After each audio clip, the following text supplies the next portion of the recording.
I know there's a long way to go, but a great start to your season so far. Yeah, it is. We had high expectations, and I know that's a little bit unusual for a team that went 1-10 the last 2 years. But we knew that we were building a roster, and our kids were growing both in the weight room and football knowledge. And I think we got a closer opportunity there at UTEP, but we come back and play pretty well for the most part and gain them confidence. And it's pretty excited to see our kids go ahead right now.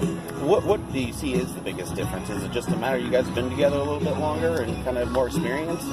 Well, I think any coach would tell you that it's the Jimmys and the Joes, and we've developed a roster now that I think is a capable Southland roster, and we have some areas that we are really thin at, but hopefully we can stay healthy. But we are now a more competitive bunch, just in terms of the physical capabilities, and I think we're seeing our ability to win one-on-one situations more common on the field, and that's just kind of leading to a better product. You see a difference in your team each week. You're getting W's coming out to practice. That obviously makes things a lot more enjoyable for them and you. That confidence is something you build on each week, right? Oh, absolutely. And I think you can just, every time we kind of come back in on Sunday after a ball game, you see a little more, kind of swagger to the walk, and then Tuesday's meetings before we practice, you just see a greater maturity, and they really kind of ground themselves really good back into, hey, we still haven't done a lot that we're capable of doing, and as coaches, I think it's our job to demand and to convey to them what we have to do in order to get better, and I think our guys are responding really, really well to us. Being ranked, getting some national attention, what does that mean? I know you don't win championships on rankings, but it's got to be nice to be kind of acknowledged for what you guys are doing. Well, absolutely. I think as much as anything, just our staff's worked so hard in recruiting and trying to recruit guys that are coming here and really be successful at HBU academically and on the field, and then for our players, they've done everything that we've asked them to do, and we've asked them to strain for us, and so to have some reward, and people kind of vote us into a place of some respect. It's a real affirmation that a lot of our systems and a lot of our process has been, one that is, really taking hold here. But I also reminded, I think earlier rankings are a little bit like lipstick on a pig. It's a beauty contest right now, and the next couple of weeks it's going to separate itself really who are the guys that will be the top guys. Well, when it comes to beauty contests, I'm sure your quarterback would be at the top of that list right now. But talk about what Bailey's been doing so far. Yeah, Bailey's just been growing so much in ways off the field. I think his leadership in the weight room and through the off season is just really exploded, and his work ethic and doing things above and beyond it's really been something that we could see the personal side of him developing. We knew that when we recruited him, we had a guy with arm talent, and we knew we had a guy that was a competitively tough kid. But as you get an opportunity to get a few more linemen in here that can protect him and let him do what he does pretty well, and that is make decisions and create offense. And half of the plays that we call, he changes the line of scrimmage based on a look that he's been coached to go to, and so he's really been a coach on the field, and the success he has is really not by chance. He's worked and earned this.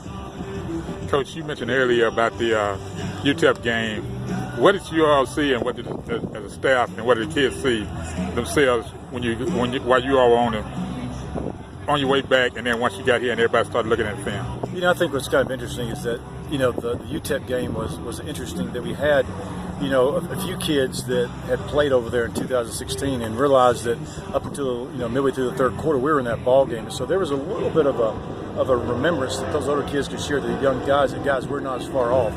I think everyone acknowledges in our program that we have grown, individual players have grown, strength, quickness, just the things that really make for a better football player, so that the parts are affecting the sum, and we knew we were going into that game with a capable group, and it's a challenge for an FCS school to go to an FBS school, and the 23 different scholarships, the differential's tough to overcome sometimes, but I know one thing, we got an early start, built confidence, and we were a handful for those guys, and a couple minutes left in the game, we're down the 20-yard line with a chance to kick a field goal to win the ball game, and unfortunately we had a sack and a strip, and lost it right there. But we came away, and you could just see that our guys believed that they were very capable of being a good football team, and each week we've gotten better, and it's just been kind of fun to see that maturation, and we need to get better. The next couple of weeks are important for us as we get into the knee deeps, side of conference. And Incarnate Word comes in this week as a team that played real well against Abilene Christian last year. And our league is so balanced that if you don't come ready to play, it's going to be tough to win a ball game. Guys I talked to this season so far have all mentioned what it meant to get that first conference win against Northwestern State. They all talk about that as being a bellwether to where they want to get to.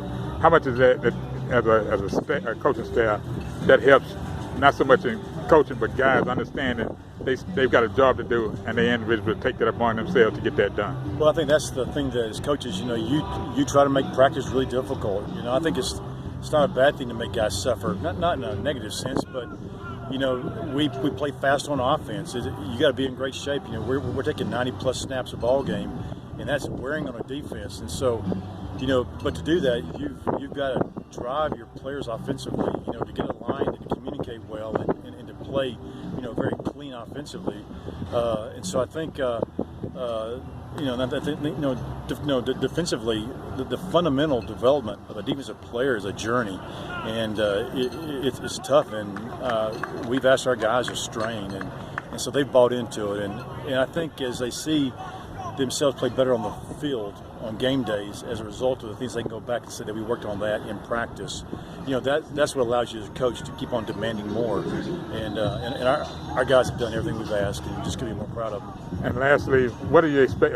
What have you seen so far that against Incarnate Word that you've talked to the guys about what they need to do this week? Well, you see a team last year that obviously made the playoffs and had a share of our conference title, and that wasn't by chance. They did a great job. They went in and recruited a lot of transfers, and they got really athletic, really fast.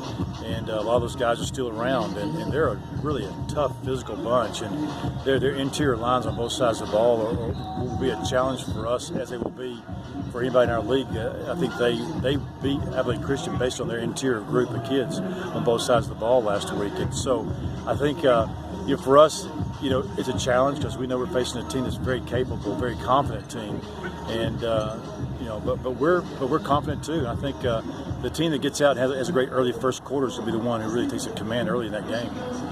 All right, Coach. Thank you for your time. All right, Jerry.